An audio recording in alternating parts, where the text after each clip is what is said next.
In our previous lectures, we have understood what are meristematic tissues and what are permanent tissues. In this lecture, we would understand only simple permanent tissue. So, simple permanent tissue can be classified as Parenchyma, Sclerenchyma and Collenchyma. Let's understand each of these and their subdivisions. To begin with, Parenchyma. Now, this is the most common, most abundant, found in a huge quantity, that's why we say abundant. The walls are thin, the cells are actually isodiametric. The cell wall is made up of cellulose. The cells are closely packed, they don't have a lot of intercellular space which is present, but this parenchyma mainly deals with storage of food, and again in certain cases it could be modified. So in this section, we would understand the types of parenchyma. One is prosenchyma. Now here, the cells are elongated and have a relatively thicker wall. Okay, and this would provide the rigidity to the cell. The next is idioblast. These are parenchymas which are not green and usually larger and bigger in size.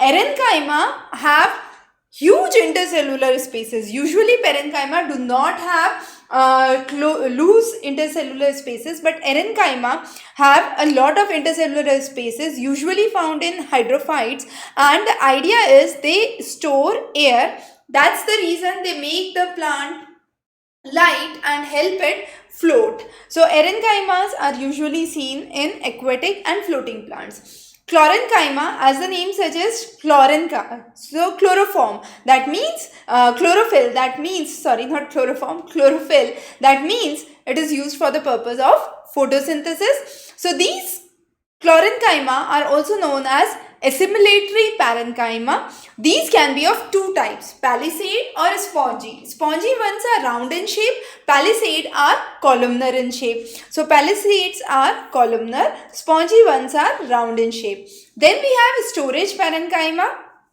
Here, the main function is storage of food and water. They are usually large and have a big vacuole which stores the food. Cutinized, as the name suggests, have a thick cuticle which is the protective cover, and this prevents any kind of water loss. The next is Phloem parenchyma and Xylem parenchyma. Phloem parenchyma has thin wall and has elongated cells, and this is used for conduction of food. Xylem parenchyma is small and has thicker walls, and this is used for conduction of water. So those are the various types of parenchymatic cells. The general idea about parenchyma we have understood. Coming on to collenchyma. Now collenchyma are again simple living tissues usually found in the hypodermal area. So cells are conspicuous, they are elongated in size, they usually have a bigger vacuole in the center and have a peripheral cytoplasm. So vacuole in the center and cytoplasm towards the outside. The cell wall has uneven thicknings which is protocellulosic in nature. This collenchyma gives mechanical strength to the plant. It is also providing elasticity to the young dicot stems, provides flexibility, is used for the purpose of growth and elongation, and sometimes collenchyma is also used to store foods. Three major types of collenchyma: lamellar, angular and lacunar. Lamellar are compact and thick on the tangential walls. Good example is stem of sunflower. Angular, the most common among them, they are usually irregular. There is no intercellular space. Stem of datura is a good example, and they are thick towards the side. Lacunar are irregular, they do have intercellular spaces, very important.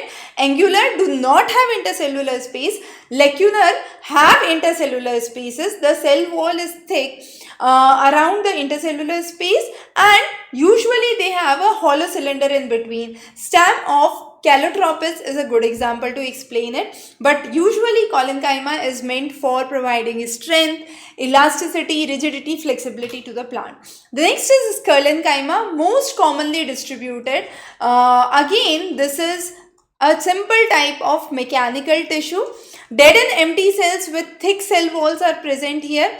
The cell cavity is narrow and reduced, and the cell thickness is made of cellulose or lignin.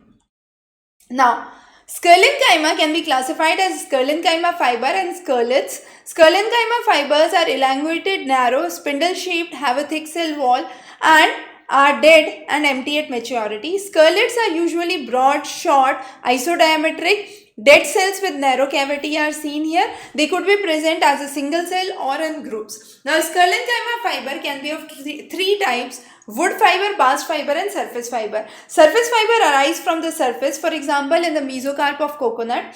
Bast fiber have lignified walls found in the pericycle and the cortex region. Wood fiber is usually seen in secondary xylem and is also derived from vascular cambium. Coming on to scalets. Scalets are of 5 forms. Brachyscalets, they are short, unbranched in the soft part of, let's say, guava, pear, apple, and these are also called as stone cells. Osteoscalets, they are bone shaped with rods found in the leaves and the subepidermis of leguminous plants. Macroscalets, elongated and columnar in leguminous plants like pea plants, pigeon plant. Filiform scalets, which are